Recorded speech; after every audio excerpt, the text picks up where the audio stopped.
Hello again and welcome to another edition of Shed Talk, my weekly magazine video series looking at the keeping, breeding and showing of cage birds, with a special focus on the exhibition style budgerigar. Well, it's May, and what I will do in this episode is have a look at what my plans are for May in both the budgerigar shed and out there in the Finch and Fife Shed. The other thing that we will look at in this episode is I'll get the birds that I'm planning to take out to the Swindon Young Bird show or competition that's happening actually this weekend, so as this video goes out. And we'll get the birds out that we're going to have a look at, see which ones we think will take along with us, and like I say, just have a quick look at those. We won't forget though the Finch and Fife Shed. We will go out there and we'll have a look at, see how those young baby Fifes are getting along, and talk about a little bit about what May's got in terms of what their plans are out there. Thanks for all those who have fed back on the Fifes, by the way, and have commented and said congratulations on getting through those early stages, getting there to build a nest and then eggs, full eggs, and now we have chicks, and we have finally rung the chicks as well. So thanks for all the feedback on there. In addition, thanks for those of you who fed back on my comment about the I suppose the talks, the specials, so the ones that aren't looking directly at the shed and on my shed, and whether you wanted those as a continuation of just the weekly updates, or have those as a midweek special. I think at the moment it looks like most people would prefer those as an addition to my release that happens every Saturday morning.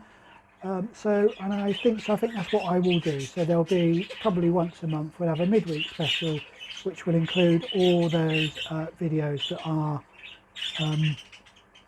not directly related to my particular shed. So like I say, thank you very much for all the feedback on that. As I said, I think when I spoke about that the last time, those will go out as a midweek special, but won't go out on the various Facebook and social media channels. So if you don't want to miss those, don't forget to subscribe to the channel. Thanks for all those who have subscribed, by the way, but if you haven't subscribed yet, do hit the subscribe button, and don't forget, if you don't want to miss any of the videos, then do hit the early notification icon, which is the bell. All the subscriptions help the channel to grow and of course promote the hobby slightly more wider. So let's have a look then at what May brings in my shed. So May in the shed is actually a little bit of a consolidation month for me. Normally, because I'm just breeding the budgerigar, so it's going to be slightly different this month because of the Fifes. So what I mean by a consolidation month for me, well, there are two things that I start to do in May, normally, as I say. The first of those is I start to close down the budgerigar breeding cages, particularly at the end of May. So at the very end of May, I begin to close down the breeding cages. We've actually got very few breeding cages running at the moment. So we've got the two breeding cages that contain some of the youngsters that are all out of the nest box and are currently being weaned by mum only at the moment. We'll have a look at those in just a minute. But so they've got those, and then I've got two of the birds that are on their first round. So there's only actually 4 breeding cages still up and running, but I will begin to close those down at the end of May. So anything that isn't on eggs by the end of May will split in effect. And then my reasoning behind that, and we'll talk a bit more about it in the at the end of May, but my main reasoning behind that is so I've got no birds breeding by the beginning of July, when normally I would go on holiday, so, or the middle of July when I would normally go on holiday. So that's my reasoning behind that. So as I say, that's the first thing then in here, is the closing down of the breeding cages.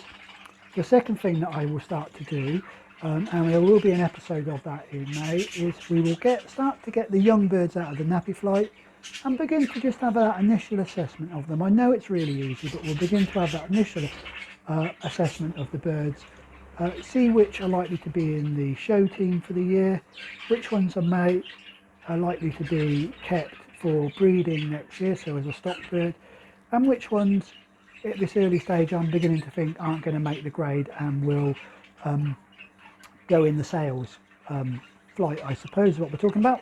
So that's the other thing that would normally happen in May. Of course, I can't forget that this year I've also got Fifes to think about, and May, so this month, the month of May, will be that transition, so moving from the Fifes first round to the second round, and taking the nest pan out, putting it on the bottom of the cage, doing all those little bits and pieces. So we'll have a look at that in probably the next episode. We'll have a look at how I'm going to move that, and then think about the weaning process for the Fifes. So it's a little bit different to last year because I had the Fifes to worry about as well. The other thing in May, and I mentioned it at the beginning of the episode, is of course we've got the Swindon Young Bird Show or competition, and I need to get a couple of birds out to have a look to take to that show. So that's what we'll do now. Let's get some of the birds out of the nappy flight and see what we've got that we might be worth taking along to the Swindon Young Bird Show. So this is the first two we're going to look at. And they're probably amongst the oldest two birds that we've got in the flight. My favourite is as you probably, those of you that watch the channel a little bit will know, my favourite of these two is the opaline. So the blue on the right hand side. It's an opaline cinnamon hen.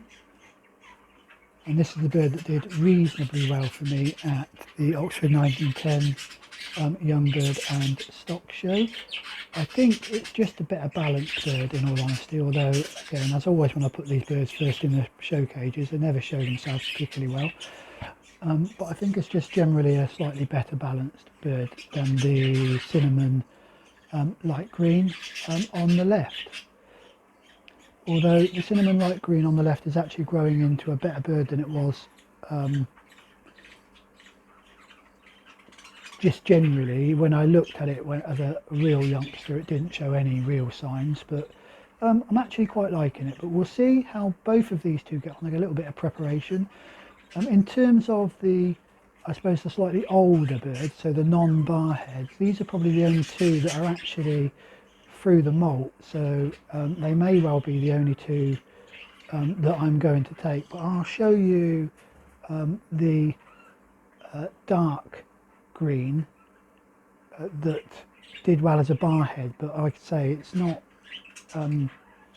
it's just not fully through the molt, so I probably won't take it. It just looks very, very scruffy, whereas these two look like they've both come through. So with a little bit of tidying up, pulling a few of the spots and sorting out their tails, these two will almost certainly go. Let me know your thoughts.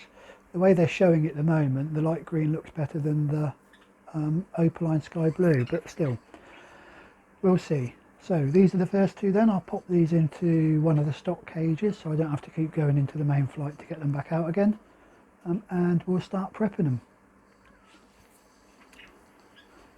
And here's the one, the dark green, that I was talking about when I said that it was still going through the molt. This is a bird that did okay for me again at Oxford 1910 as a bar head, but as you can see, it really is breaking its cap now. And it looks untidy. I think it looks almost like it's gone backwards a little bit in comparison to how he looked a couple of weeks ago. I often find that birds seem to go back before they go forward, back into once they finish their molt, you can get a better view of what they're going to look like. My thoughts on this bird initially was that it was going to be really, really nice, but it looks like it might be a little bit short, in all honesty, in comparison with some of the other birds that I've got, but we'll wait and see. It's alright, not a bad little bird. I think in at the 1910 show, the judge mentioned that it was a little bit narrow across the top, and I still think that. So, but yeah, it may well make the show team. But we'll talk a bit more about the overall show team for this year when we come to looking at the young birds in a later episode this month. So that's the dark green.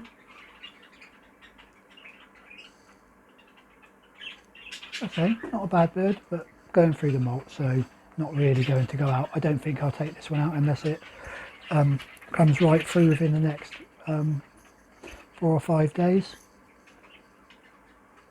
But I will pop it into the stock cage just in case. And that's the second bird then, the dark green. So the last two birds that we're going to look at are both proper barheads, and we'll go in the barhead section at the Swindon show. So this is the first one, an olive green, I believe. And it is still very, very young, but I do think this bird may, I'll try and get him to sit a little bit better. There you go. This bird may develop into quite a nice bird. It's already quite broad, and so still has quite a bit of growing to do as well. And the first of the birds that we've got out so far, that I think actually all the ones we've looked at so far have been hens. This is the first of the cock birds. It's out of the cobalt nest, the same as the first dark green that we looked at. So you can see that what was lacking from most of the birds in that nest is width between the eyes. So I'll need to think about that when I start considering next year's pairings, trying to improve that width.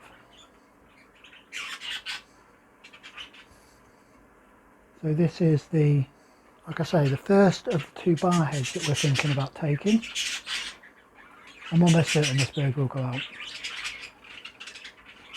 So let's have a look at the final barhead then, and the final bird that I've got out looking that might go to Swindon. So as I say, let's look at the last of the barheads that are going to go out, and it's this one here. It looks really nice because it's got its tail across the second perch, and of course that always makes the birds look much more swanky than they actually are. But we'll see if we can get him. There you go. I'll just see if he'll settle a little bit before we talk about him. Yeah, he has settled. So this bird is a sibling of the first bird that we looked at, and I think you can probably see that just by looking at them. And it may look, you can probably see just at the top of the head, it's just starting to get 1 or 2 pin feathers, so it's just starting to break its cap. But I'm going to enter it in the barhead section. If the judge wrong class it or reclasses it back into the young bird section, then fine. But I think, to me, it's more of a barhead than a young bird, so that's what we're going to put it in. Whether it will be as good as the first bird we saw, who knows? Or the first of the, or the first opaline, should we say, that we looked at. I don't know. But I have a feeling this bird just might make the show team overall. But I say it's still very early. Again, we'll talk more about that in a episode later on this month when we look at sorting the initial views on the young birds. So that is the last one that we're going to take out to Swindon. I will let you know in probably the next episode how they all got on. But what I'll do now is I will pop all of these back into one of the stock cages for the next few days. And we'll nip outside and take a look at how those baby fifes are doing.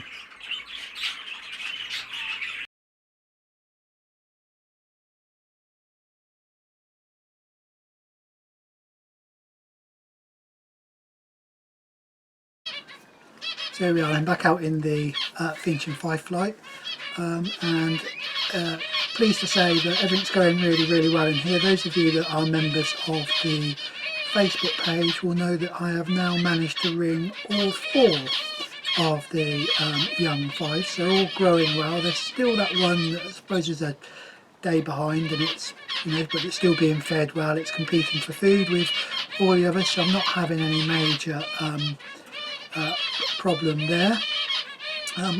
As I say, really pleased that they're going so well. Thanks for all the support and the people who have commented about the Fifes and have given me advice and all that stuff, as always. I was a little bit nervous about the ringing process because I've never, well, you know, they're a bit smaller than the budgies, although actually by the time I come to ring them they were probably about the similar size to when I put the closed ring on the budgerigars. But it's also the first time I've tried to use split rings. I found the process really easy. I just sat down in front of the cage, got each of the birds out. I did find the process relatively easy. Maybe for the next round, if we get any chicks off the next round, I'll do a little video of that. I didn't do it this time because, as I say, first time I've ever done it, so I was a little bit nervous about it, but it, you know, it went okay. Rings are on. I didn't have any problems with Mum trying to remove the rings. They were slightly older than, you know, if I'd put a closed ring on them, I think. I did see a video on the Canary, I think it's the Canary channel, yeah, Canary TV channel, and it was Matt Dando who doesn't ring his until they're on the cage floor, so until they've, you know, until they're out of the nest, which is quite interesting. In terms of the advice I was given, it was 7 to 10 days, but I'm not sure whether that's closed ring. If you're putting a closed ring on them, with the split ring it looks like it's slightly easier to get them on as they get even older, so something for me to think about. In the next video, I think what we'll do in the next video is we'll have a look at the Fife Chicks and we'll see if we can begin to identify the colours. So I'll talk about what I think they're going to be, and maybe people can comment on what they actually are. The other thing we're going to do in May out here is, as I think I've said before, the finch flight will need good clean, refurred, and then I will get the nest boxes up for the zebra finches. Anyway, that's to come in a future video. And that's all from out here in the Finch and Fife flight. Well, before we go, I thought I'd just mention the Defra consultation.